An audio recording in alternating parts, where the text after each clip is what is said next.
So in class, we had talked about how to find this equation that I have written down for part A up here, but we didn't finish the problem all the way through, which is what I'm going to show you now.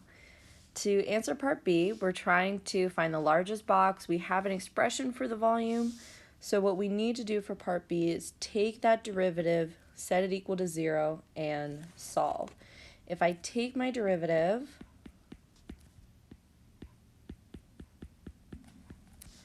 and set it equal to 0, and I think I would want to factor out a 4 here.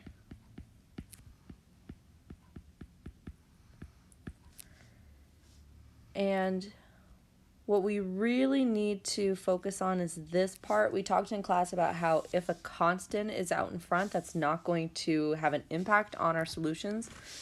So we need to find the solutions to 3x squared minus 22x plus 30 equals 0.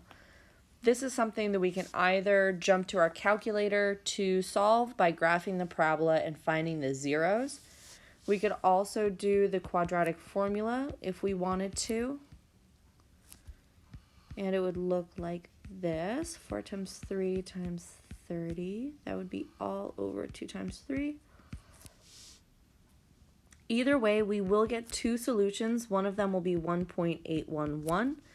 And the other solution will be 5.523. We saw a question on the homework that was similar to this, where we ended up with two solutions and one of them did not work because it was too big. And that's the same thing here. If I tried to plug in x equals 5.523, if I tried to plug that in, then what would happen over here is that if I plug in a number bigger than 5, 10 minus 2x would actually go negative. So we wouldn't have a shape. We've essentially torn our piece of cardboard to shreds. So this is too big. That means that x equals 1.811 must be the solution. So that would be the side length of the square that we're cutting out.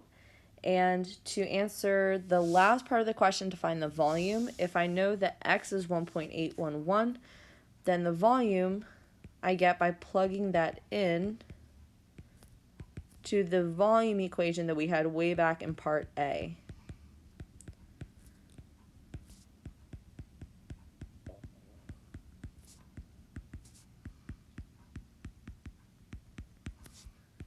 And that'll give us a volume of 96.771.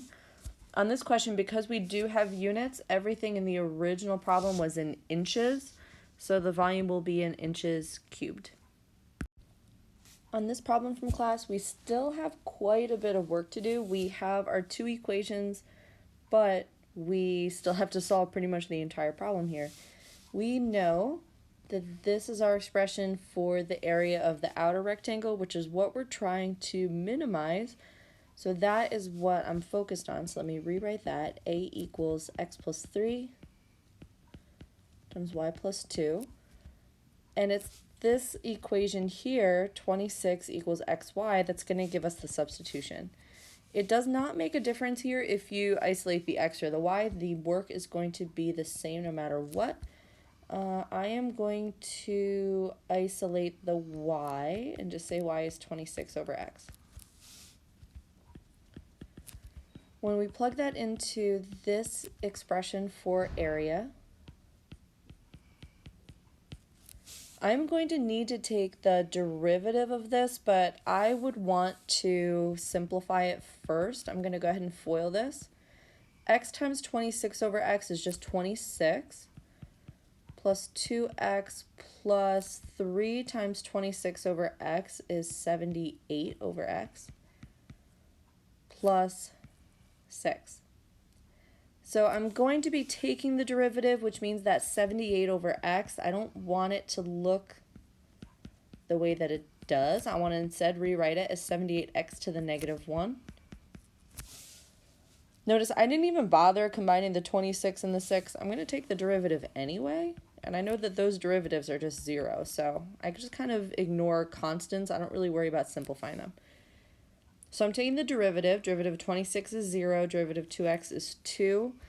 And now I need minus 78 x to the negative 2.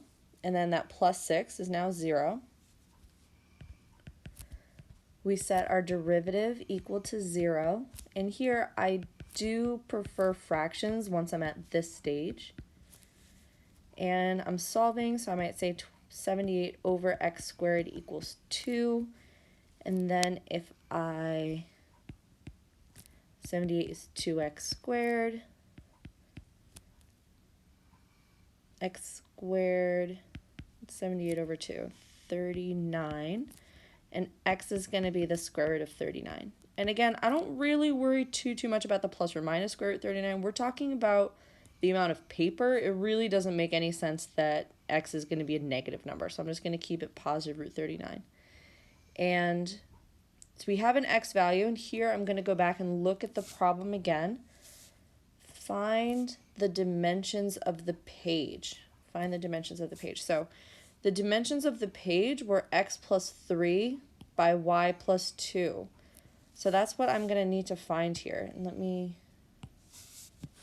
make a note of that. We need the dimensions of the page.